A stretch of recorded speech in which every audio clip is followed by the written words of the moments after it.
Good morning friends. मी प्राध्यापक महेश देवणे पुन्हा एकदा तुमचं माझ्या यूट्यूब चॅनलवर सहर्ष स्वागत करतो आहे. कालच्या व्हिडिओमध्ये आपण ॲन ॲस्ट्रॉलॉजर्स डे नावाचा जो पाठ चालू केलेला होता त्याचा थोडाफार भाग आपण लाईन बाय लाईन ट्रान्सलेशन त्याचं संपवलेलं आहे, स्पष्ट करून सांगितलेलं आहे मी तुम्हाला. तुमच्या कॉमेंट्सवरून मला कळतं आहे की तुम्हाला बऱ्यापैकी तो समजतोही. अजूनही काही अडचणी असतील, अजूनही जास्त स्पष्टीकरण तुम्हाला हवं असेल किंवा अजूनही समजत नसेल तर कॉमेंट्स करा. त्या पद्धतीनं मी सुधारणा करण्याचा प्रयत्न करेन. जेवढा तुमचा जास्त फीडबॅक येईल, जेवढा तुमच्या जास्त कॉमेंट्स येतील, तेवढी जास्त सुधारणा करण्यास मला वाव मिळेल आणि तुम्हालाही चांगल्या प्रकारचे व्हिडिओ बघायला मिळतील आणि पुस्तकाचा खूप छान पद्धतीनं अभ्यास होईल. काल आपण बघितलेलं होतं की ॲस्ट्रॉलॉजर्सची सगळी दिनचर्या बघितलेली होती, त्याच्या बसण्याच्या ठिकाणाचं वर्णन बघितलेलं होतं, त्याचं वर्णन बघितलेलं होतं, तो कशा प्रकारे भविष्यवाणी करायचा हे बघितलेलं होतं आणि त्याचं लेखक म्हणतो की त्याचं कामसुद्धा प्रामाणिक होतं. एखाद्या प्रामाणिक व्यावसायिका इतकाच तोही जे काही त्याला दिवसभर जो काही मोबदला मिळायचा त्याला तो डिझर्व करायचा, म्हणजे त्याला तो पात्र होता. त्याच्यानंतरचा जो भाग आहे तो आज आपण बघतोय. बघा, पेज नंबर 3 पुस्तक जर तुमच्या समोर असेल, हा व्हिडिओ बघताना शक्यतो पुस्तक समोर ठेवा आणि फक्त माझा आवाज ऐकत जा, म्हणजे तुम्हाला लाईन बाय लाईन ट्रान्सलेशन अगदी व्यवस्थित पद्धतीनं कळत जाईल. He had left his village without any previous thought or plan. त्यानं त्याचं गाव कोणत्याही पूर्वविचारांशिवाय किंवा पूर्वनियोजनाशिवाय सोडलेलं होतं. म्हणजे कोणतंही पूर्वनियोजन केलेलं नव्हतं गाव सोडण्या अगोदर किंवा कोणताही विचार केलेला नव्हता. त्याला गाव ते सोडावंच लागलेलं होतं अचानक पद्धतीनं. If he had continued there he would have carried on the work of his forefathers. जर तो त्याच गावात राहिला असता तर कदाचित त्याला त्याच्या वडिलोपार्जित जे काही काम होतं, पूर्वजांचं जे काही काम होतं, फोरफादर आजी आजोबा त्याचे आजोबा पंजोबा जे काम करत होते तेच काम त्याला करावं लागलं असतं. जसं की टिल्टिंग द लँड म्हणजे शेतीची मशागत करणे, शेतीची नांगरण करणे, living, marrying and ripening in his cornfield and ancestral home. म्हणजे त्याच्या जुन्या त्या वंश परंपरागत घरामध्ये त्याला राहावं लागलं असतं, तिथंच त्याचं लग्न झालं असतं, त्याच्या शेतामध्ये त्याला मक्याची शेती करत बसावं लागलं असतं, असं त्याला त्याचं वंश परंपरागत काम करत बसावं लागलं असतं जर तू त्याच्या गावातच राहिला असता तर. But that was not to be. पण हे असं होणं कदाचित नियतीच्या मनात नसावं. He had to leave home without telling anyone. त्याला कुणालाही न सांगता घर सोडावं लागलं. इथं हॅड टू म्हणलेलं आहे म्हणजे कंपल्शन आहे, ऑब्लिगेशन आहे, सोडावंच लागलं. काहीतरी अशी परिस्थिती निर्माण झाली की त्याच्यासमोर दुसरा पर्याय नव्हता. त्याच्याशिवाय घर सोडण्याशिवाय आणि कुणालाही न सांगता सोडण्याशिवाय त्याच्यासमोर पर्याय नव्हता. And he could not rest till he left it behind a couple of 100 miles. म्हणजे एकदा घर सोडल्यानंतर जवळपास 200 मैल अंतर जोपर्यंत जात नाही तोपर्यंत तो थांबला नाही. घरापासून त्याच्या गावापासून 200 मैलाचं अंतर पार केल्यानंतरच एका ठिकाणी तो स्थिर झाला, स्थायिक झाला. To a villager it is a great deal as if an ocean flowed between. म्हणजे गावकऱ्यांसाठी हा खूप मोठा प्रसंग होता, खूप मोठं वादळ त्यांच्यासाठी असल्यासारखं होते, खूप मोठी त्यांच्यासाठी गोष्ट होती की असं गाव सोडून जाणं. He had a working analysis of Mankind troubles. त्याच्याकडं मनुष्याचे जे काही ट्रबल्स आहेत, संकट आहेत, त्याचं वर्किंग ॲनालिसिस करण्याची कुवत होती.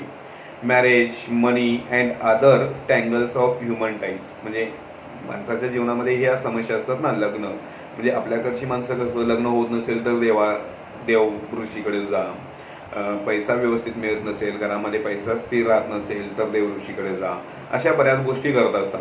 आणि अशीच असंख्य माणसांच्या जीवनामध्ये असणारे जे काही टँगल्स असतात, अशा काही समस्या असतात, त्या सगळ्यांना तो ॲनालिसिस करायचा. Long practice has sharpened his perception. आणि आतापर्यंतचा इतका सराव त्याला झालेला होता की त्याचं परसेप्शन म्हणजे तो इतरांच्या मनातलं पटकन ओळखायचा, त्याचा अंदाज अगदी चांगल्या पद्धतीनं लावायचा. Within 5 minutes he understood what was wrong. 5 मिनिटात तो ओळखायचा की समोरच्याच्या मनात काय चाललंय किंवा काय रॉंग आहे त्याच्याकडं, म्हणजे त्याची समस्या काय आहे हे पटकन तो समजून जायचा. ही चार्जड 3 पैस पर क्वेश्चन्स. 3 पै तो एका प्रश्नासाठी मोजून घ्यायचा. त्यावेळेचं चलन आहे हे पै म्हणजे सुद्धा त्या काळात खूप होतं. त्या काळात पैसाठी पैला किलो जुंदे यायची. त्यामुळे 3 पै हे एका प्रश्नासाठी तसं बऱ्यापैकी मानधन होतं त्याचं.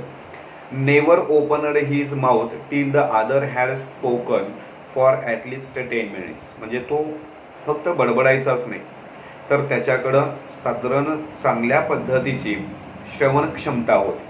समोरच्या व्यक्तीला कमीत कमी 10 मिनिटं बोलू दिल्याशिवाय तो आपलं तोंड उघडायचा नाही. Which provided him enough stuff for dozen answers and devices. म्हणजे त्यांना समोरच्या व्यक्तीला बोलतं केल्यामुळं याला बऱ्यापैकी त्यांच्याच प्रश्नाची उत्तरं त्यांच्याच बोलण्यातून सापडायची आणि मग त्याच्यावर आधारित हा सल्ले द्यायचा. When he told the person before him gazing at his palm. जेव्हा त्याच्या समोर असलेल्या व्यक्तीचा किंवा त्याच्या समोर असलेल्या ग्राहकाचा हात बघायचा तो आणि त्याला म्हणायचा, in many ways you are not getting the fullest result for your efforts. तो म्हणाला की कितीही केलं तरी तुझ्या प्रयत्नांना यशच येत नाही. तू कितीही राबलास, म्हणजे आपल्या घराकडे तो हेवी येतो किंवा सकाळी सकाळी पिंगळा येतो बघा, एखादा भविष्यवेता येतो. तो म्हणतो की बाई तुमचं मन खूप छान आहे, पण तुम्हाला तुमच्या शेजाऱ्यांचा तुमच्यावर विश्वास नाही आहे, तुमच्या आप्तेष्टांचा तुमच्यावर विश्वास नाही आहे, असं काहीतरी बडबडत जातात. तशी त्याची सवय होती. आणि तो म्हणायचा की तुम्ही कितीही प्रयत्न केला तर तुम्हाला तुमच्या प्रयत्नांना यश मिळत नाहीये. 9 out of 10 were disposed to agree with him. म्हणजे जवळपास 10 प्रश्नांपैकी 9 प्रश्नांबरोबर ते लोक त्याच्याशी सहमत व्हायचे. ऑर ही क्वेश्चनड, किंवा तो म्हणायचा, is there any woman in your family. तुमच्या कुटुंबामध्ये अशी एखादी स्त्री आहे का? Maybe even a distant relative who is not well disposed towards you. जी कदाचित तुमच्या लांबच्या अंतराची असेल किंवा तुमच्या लांबच्या नात्यातील असेल, जी तुम्हाला योग्य प्रकारची वागणूक देत नाही किंवा जी तुम्हाला त्रास देते.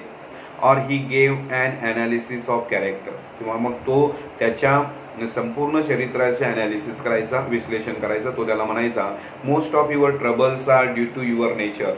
तुम्हाला जे त्रास होतोय ना तो तुमच्या स्वभावामुळे आहे, तुमचा स्वभावच इथं मार खातोय, असं काहीतरी तो सांगायचा. And how can you be otherwise with Saturn where he is. म्हणजे आता तुमच्या कुंडलीत शनी ज्या ठिकाणी आहे त्या ठिकाणी जर तो राहिला तर तुम्ही चांगले कसं काय करू शकाल. You have an impetuous nature and a rough exterior. म्हणजे तुम्ही बाहेरून जरी रफ दिसत असाल तर आतून खूप उतावी आहात, आतून खूप काय म्हणतो आपण इम्पल्सिव्ह मनाचे, म्हणजे उतावी पटकन व्यक्त होणाऱ्या मनाचे आहात, असं तो काहीतरी त्या लोकांना सांगायचा. This endear him to their hearts immediately. त्यामुळे काय व्हायचं की तो त्यांच्या मनाशी लगेच एकसंग व्हायचा, लगेच त्यांना वाटायचं की हा बरोबर सांगतोय आणि त्याला आपुलकीनं पुढचे प्रश्न विचारायचे. Or even the mildest of us loves to think that he has a forbidding exterior. म्हणजे पटकन आपल्यापैकी कोणीही म्हणायचं की अरे हा बाहेरून एवढं म्हणजे काय माहीत असता इतकी चांगली माहिती सांगतोय, म्हणजे प्रत्येकजण त्याच्यावर असा प्रभावित व्हायचा. The nuts vendor blew out his a flare and rose to go home. तो शेंगदाण्याचा जो विक्रेता होता, भाजलेले शेंगदाणे विकायचा, तो आपली शेकोटी बंद करायचा आणि आता सगळं घरी जायसाठी तयार व्हायचा. This was a signal for the astrologer to bundle up to.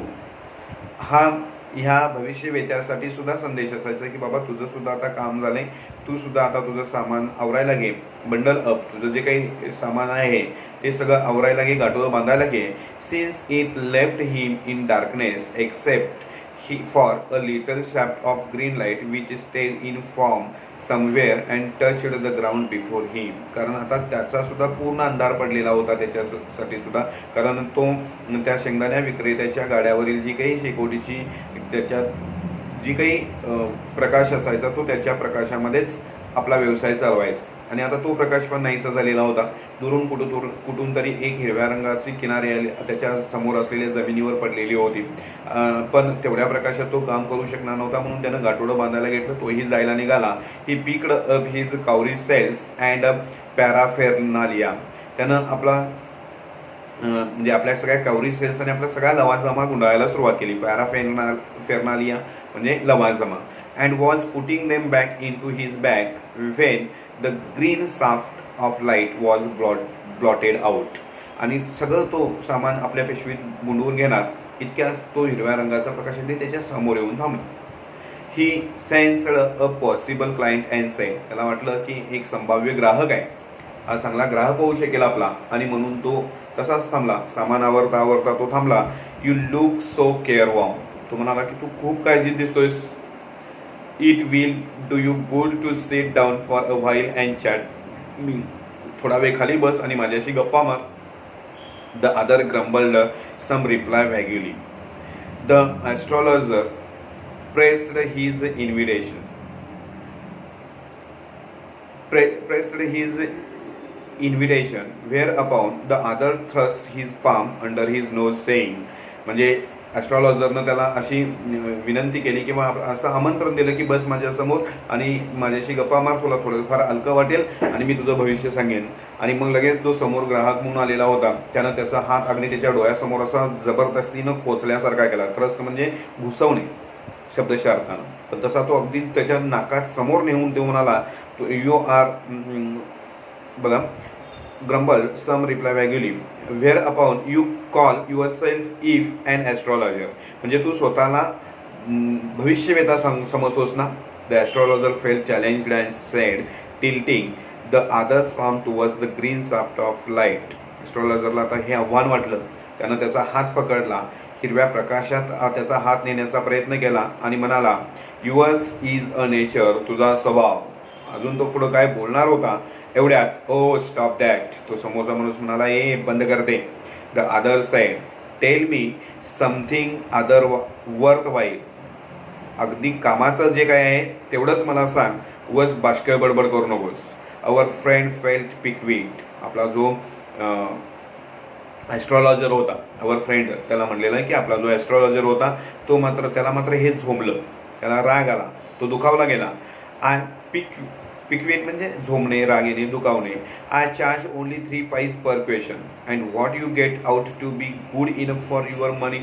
तो म्हणतो की मी फक्त 3 पै घेतोय तुझ्या एका प्रश्नाच्या उत्तरासाठी, आणि ह्या 3 पैमध्ये मी तुला काय काय सांगावं असं वाटतंय. At this the other withdraw his arm, टूक आउट अँड आणा and flung it out to him, saying, I have some questions to ask. If I prove you are bluffing, you must return that anna to me with interest. दुसऱ्यानं त्याचा हात खेचून घेतला त्या ग्राहकानं आणि आपल्या खिशातून 1 आणा बाहेर काढून त्याच्या चेहऱ्यावर त्याच्यावर फेकला आणि म्हणाला, मी तुला 1 आणा देतोय, माझ्या प्रश्नांची बरोबर उत्तरं दिलास तर ते 1 आणा तुझा, पण जर तू मला फसवतोयस असं वाटलं तर तो आणा मला तुला व्याजासहित परत करावा लागेल. If you find my answer satisfactory you will give me 5 rupees. आता हा बार्गेनिंग करू लागला, म्हणजे हा आपल्या व्यवसायासाठी फायदा बघण्याचा प्रयत्न करू लागला. तो म्हणाला की जर मी तुझ्या प्रश्नांची समाधानकारक उत्तरं दिली तर तू मला 5 रुपये देशील का. बघा कुठल्या कुठं अंतर घेणं. आणा म्हणजे रुपयाचा 1 हिस्सा, आणि तो मागत होता 5 रुपये, म्हणजे हे खूप अंतर होतं. तो म्हणाला नो, नाही ते शक्य नाही.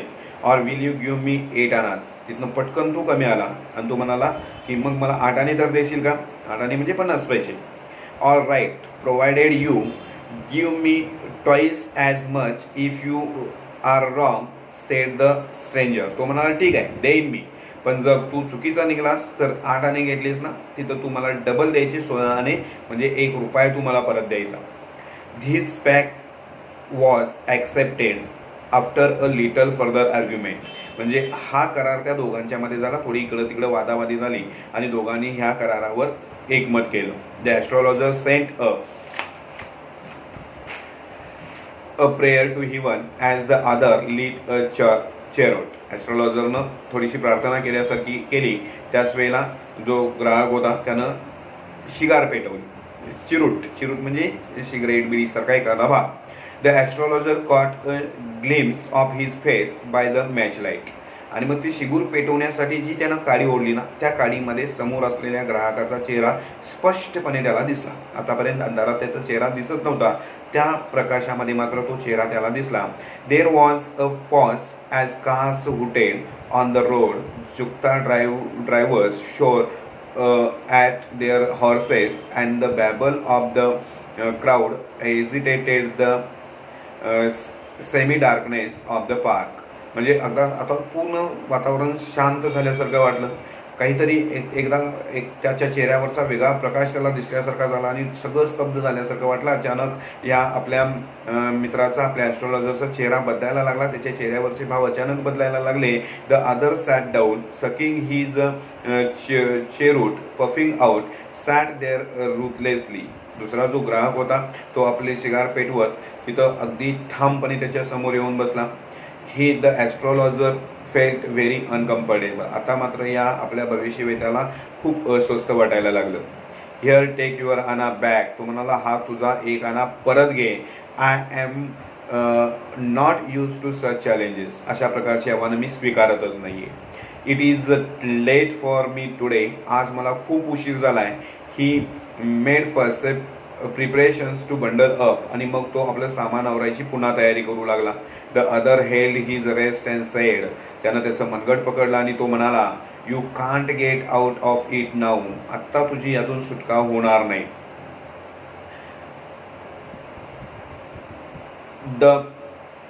You can't get out of it now. You dragged me in while I was passing. म्हणजे ज्या वेळेला मी तुझ्या जवळून चाललेलो होतो त्यावेळेला तू मला बोलवून घेतलंस. The astrologer shivered in his grip and his voice shook and became faint. Astrologer आता थोडासा त्याचा आवाज मंदावला. त्याच्यामध्ये मनामध्ये भीती निर्माण झालेली होती. थोडंसं थरकाप त्याच्या आवाजामध्ये जाणवायला लागलेला होता. The other thrust is palm in is face and sed. पुन्हा एकदा त्यानं म्हणजे तो दुसरा त्याचा जो ग्राहक होता त्यानं त्याचा चेहरा त्याच्या ॲस्ट्रॉलॉजरच्या चेहऱ्यासमोर त्याचा हात नेला.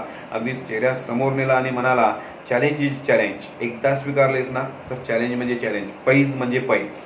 गो ऑन. चल सांग पटकन. The astrologer proceeded with his throat drying up. आपला घसा कोरडा करत ॲस्ट्रॉलॉजर म्हणाला, देअर इज अ वुमन.